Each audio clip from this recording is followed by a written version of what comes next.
எல்லாரும் நல்லா இருக்கீங்களா? இன்னைக்கான பதிவு, உங்களுடைய ஆசைகள் உறுதியான செயல்களாக மாறுகின்ற போது நம்ம கனவு நனவாகும். கண்டிப்பாங்க. நம்ம அதை ஒவ்வொருவருக்கும் ஆசைகளுக்கு அளவுங்கிறதே கிடையாது. ஏன்னா நம்மளுடைய ஆசைகளுக்கு அது பாட்டுக்கு போகும். எதையோ நோக்கி நம்ம ஆசைப்படுவோம். அத்தனைக்கும் ஆசைப்படுன்னு சொல்லியிருக்காங்க இல்லையா? நம்ம ஆசைகளுக்கு ஒரு எண்டு கடை கிடையாது. அது போய்க்கிட்டே இருக்கும். அந்த மாதிரி நம்மளுடைய ஆசைகளுக்கு அளவுங்கிறது இல்லை.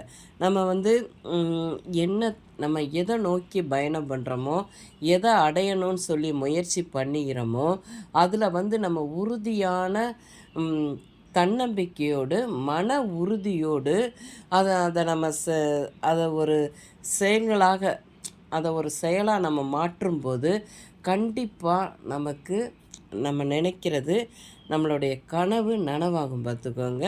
எதுலேயுமே நம்ம உறுதித்தன்மை, விடாமுயற்சி, நம்மளுடைய தன்னம்பிக்கை தாங்க நம்மளை கொண்டுட்டு போய் நம்ம எந்த கனவை நோக்கி போயிட்டுருக்கோமோ அந்த கனவில் கொண்டு போய் நம்மளை நிப்பாட்டும்.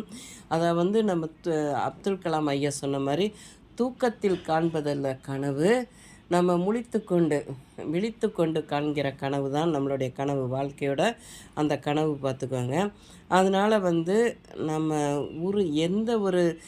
எவ்வளோ ஆசைகள் இருந்தாலும் நம்ம அந்த ஆசையை அடைகிறதுக்கு உறுதியாக இருந்துட்டோம்னா கண்டிப்பாக அது செயல்களாக மாறி நம்மளுடைய கனவு நனவாகும். பார்த்துக்கோங்க. இந்த பதிவு உங்களுக்கு பிடிச்சிருந்தால் கண்டிப்பாக எனக்கு ஆதரவு கொடுங்க. ஓம் சாய்ராம்.